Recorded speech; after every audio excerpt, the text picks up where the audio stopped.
Hello and welcome to all of you. I am Anil Arora, Assistant Professor in Electronics and Communication Engineering Department. This is part 2 of feedback amplifiers. This topic is under the course Analog Electronic Circuits, and the lecture contents for today's session are feedback amplifier topologies, negative feedback and its advantages, the transfer gain with feedback, loop gain, fundamental assumptions. And these are the references for today's session.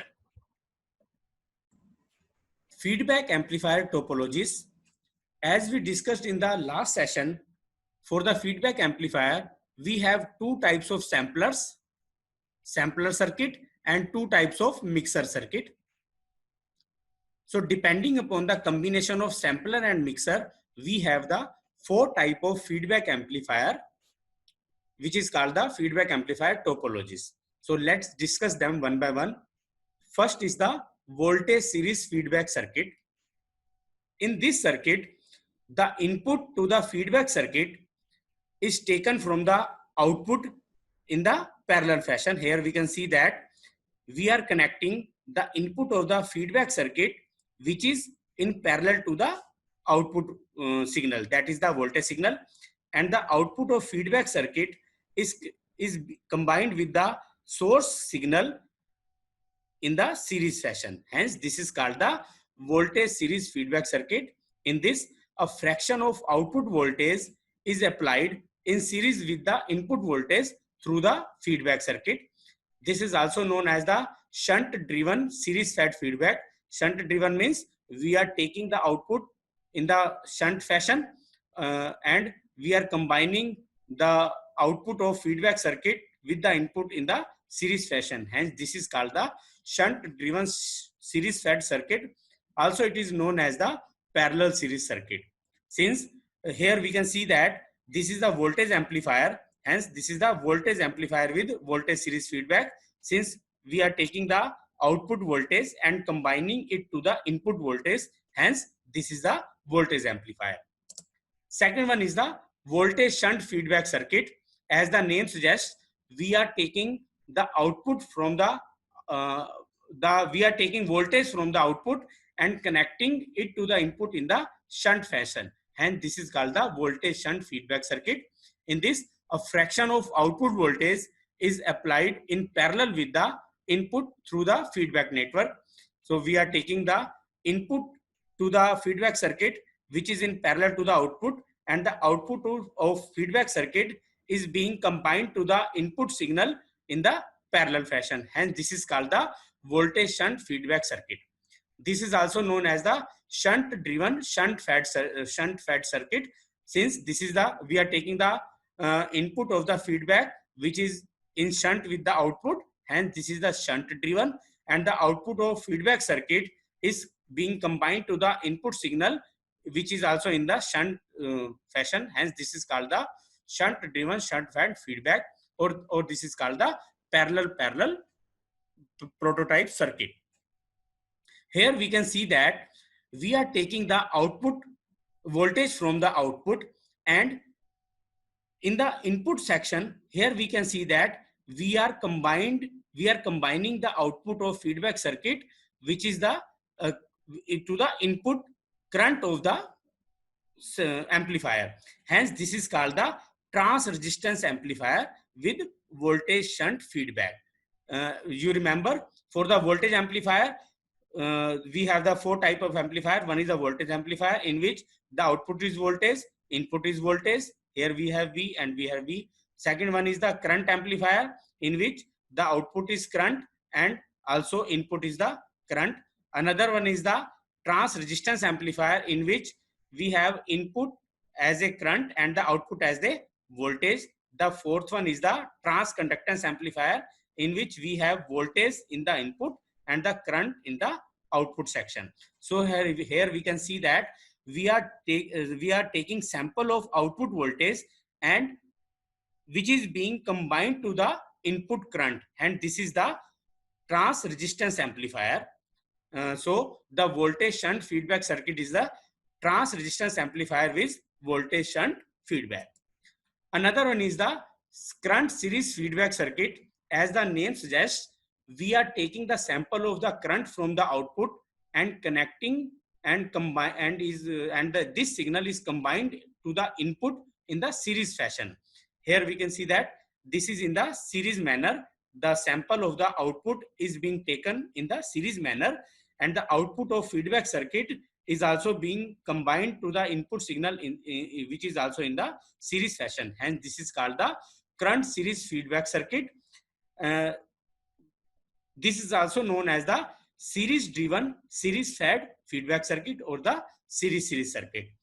As here we can see that we are taking the sample of output current and we are combining this to the input voltage, and this is the trans conductance amplifier with current series feedback circuit. So this is kind of amplifier we are taking, where we are taking the output sample as a current and we are combining it as a input voltage to the input voltage, and this is the trans conductance amplifier IV, and this is the trans conductance amplifier with current series feedback connection. Next one is the current shunt feedback circuit. In this we can see that the output is being taken, the sample of output is being taken which is in series to the output signal, and the output of feedback circuit is being combined to the input in the parallel manner, and this is the current shunt feedback circuit. A fraction of output current is applied in parallel with the input signal through the feedback circuit. This is also known as the series driven shunt fed feedback circuit. Here we can see this is the series driven, means the output sample is the we are taking which is the in the series to the output signal, and it is being combined to the input signal which is in the shunt manner. Hence, this is called the series driven shunt fed feedback amplifier. Here we can see that we are taking the output the sample which we are taking is the current, and the combined signal is in the also is in the current inputs current signal. Hence, this is the current amplifier with the current shunt feedback. So here this is the output sample is also is current, also the feedback which is combined to the input current. Hence, this is the current amplifier with current shunt feedback. So we have the four type of topologies. One is the voltage series, voltage shunt, voltage series first circuit. Second one is the voltage shunt. Third topology is the current series, and the fourth one is the current shunt. So these are the four type of feedback amplifiers which are called the topologies of feedback amplifier. The negative feedback. So the negative feedback is, here we can understand it by the simple circuit. There are two type of feedback. One is the negative feedback, another is the positive feedback. So let's discuss both of them. If the sample which is taken from the output is, if it is combined to the input signal in such a way that the input signal is increased, means if it is being added to the input signal, the source signal, if the feedback signal is being added to the source signal, then this is called the positive feedback. And for the negative feedback, if this is being subtracted from the signal source signal so that the input is reduced, then this is called the negative feedback. So what is the negative feedback? When any increase in the output signal results in a feedback signal into the input in such a way as to cause a decrease in the output signal, the amplifier is set to the negative feedback. So let's discuss this in detail. So what is the definition of the negative feedback? If there is some increment is the output voltage, then this output voltage which is going through the feedback network to the input. So this is the feedback signal, that is the XF, and we know that XF is equal to beta V naught. If any increase in the X naught, which is the sample of which is given to the feedback network, and the feedback signal is being subtracted from the source signal, it means Xi is equal to XS minus XF. So if this is a negative amplifier, my output will be further reduced. So increase in the output signal will eventually decrease the output signal through the negative feedback. Okay. So in the negative feedback, Xi is equal to Xx minus Xf. So this is the negative feedback. So there are various advantages of negative feedback. So let's discuss one by one. Number one, normally high input resistance of voltage amplifier can be made higher, and its normally low output resistance can be lowered. As we know that for the voltage amplifier, in which the input is voltage and the output is also the voltage, the input resistance is required should be very high. So with the use of negative feedback, this input resistance can be made higher, and the output resistance which is required to be very low, which can be further lowered with the use of negative feedback. So with the help of negative feedback, the input resistance can be made higher and the output resistance can be made lowered in case of voltage amplifier. So this is the first advantage, and this is the second advantage. The transfer gain AF, the AF is the transfer gain, means the gain with the feedback loop of the amplifier with a can be stabilized against variation of the H parameters. So if the H parameters of the transistors are being varied due to any reason, but with the help of negative feedback, the gain can be made stabilized. And the next advantage is the significant improvement in the frequency response of the amplifier. So with the help of negative feedback, there is the improvement in the frequency response of the amplifier. Next is the linearity of operation is improved. So with the help of negative feedback, the linearity of operation is improved. So these are the various advantages of the negative feedback. Along with this, there is one disadvantages of negative feedback. What is that? As we have discussed here that the input is reduced. So if the input will be reduced, we can say that the gain is reduced. So we can say that in case of negative feedback amplifier, the feedback gain, which is the AF, is lower than the basic amplifier gain, that is the A.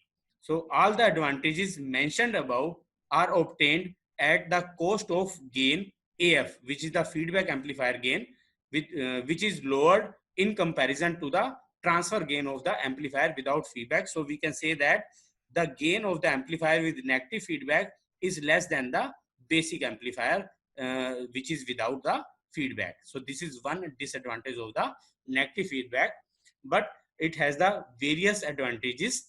So we normally use the negative feedback in our amplifier.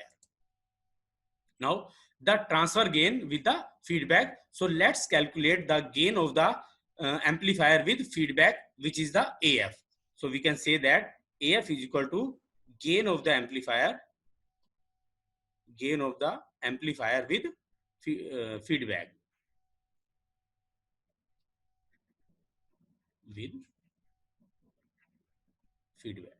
So let's calculate the AF. Here we can see that this is the basic amplifier which is having the gain A. So we can write X naught is equal to A Xi. Xi is the input signal to the amplifier. This is the Xi, which is the input to the basic amplifier. So simply we can say that the output voltage is the gain multiplied by the input voltage. But this is the negative, we can see that this is the negative feedback. Here we have the negative feedback. So we can write it as the AXS, that is the source signal minus the feedback signal. Since this is the negative feedback, so we can write it as the AXX minus AXF. X naught is equal to AXS minus AXF, which is the feedback signal. Also, we know that the input to the feedback network is the X naught, and the output of the feedback network is the FB, and the feedback network gain is the beta. The factor of feedback network gain is the beta. So we can write XF as beta X naught. So putting this XF in this equation, we can write X naught is equal to AXS minus A beta X naught. So we can write it as AXS minus A beta X naught. So recombining the terms, the similar terms, we can write it as X naught plus A beta X naught is equal to AXS. So further we can write it as X naught into 1 plus A beta is equal to AXS. So here we can write X naught upon XX is equal to A upon 1 plus A beta. So the X naught is the output voltage and this is the source signal.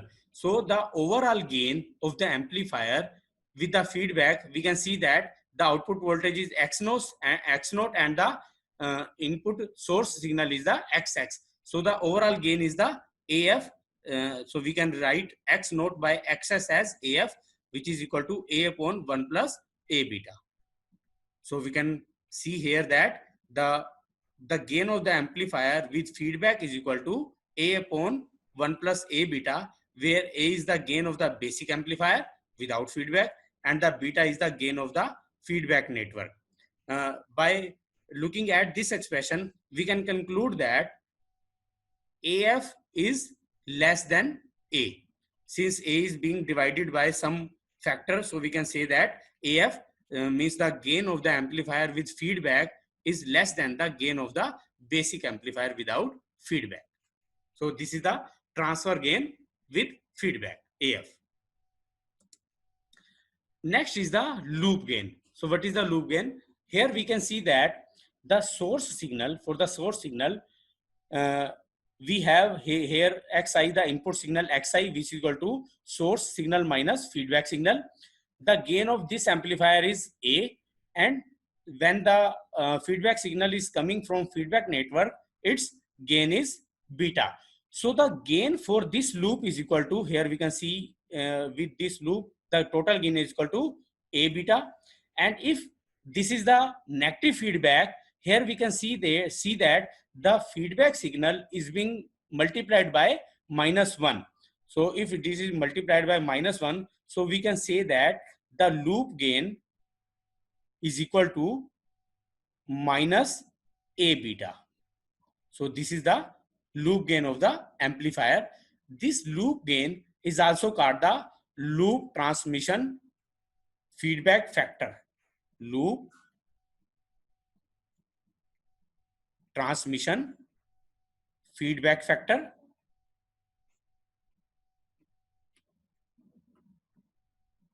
Also, this is called the return ratio.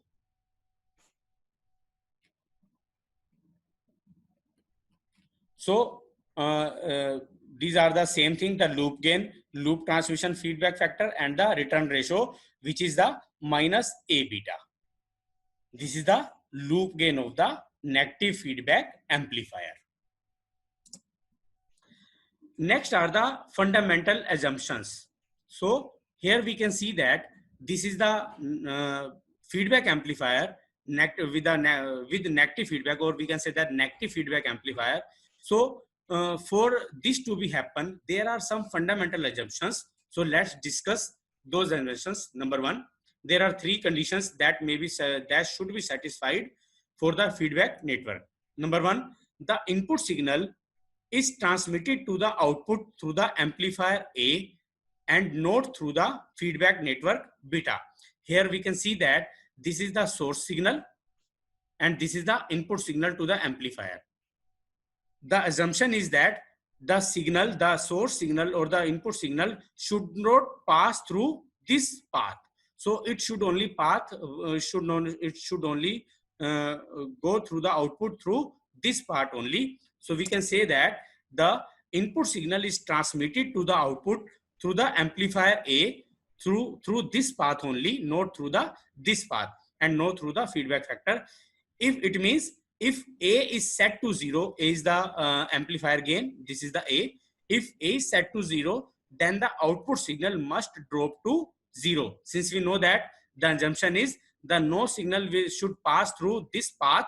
Hence, if A is equal to 0, then the output should be equal to 0. Since no signal is passing through this path, the whole of the signal is passing through this path. Hence, if A is equal to 0, the output should be 0. So this is the first assumption.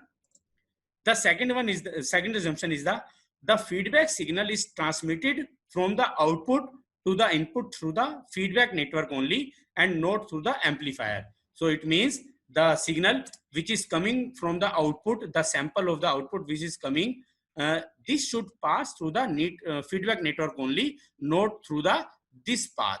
It should not pass through the basic amplifier. It should pass only through the feedback network. So this is the setting assumption for the feedback amplifier. The next is the reverse transmission factor beta of the feedback network is independent of the load and the source resistance RL and the RS. Since we know that this is the source, here we have the source signal, and the source signal is having some input source resistance, and here we have the output, that is the RL. So the assumption is that the feedback network gain, that is equal to beta, this should be independent of RL and RS of the amplifier. So this is the third assumption of the amplifier. That's it for today. Thank you.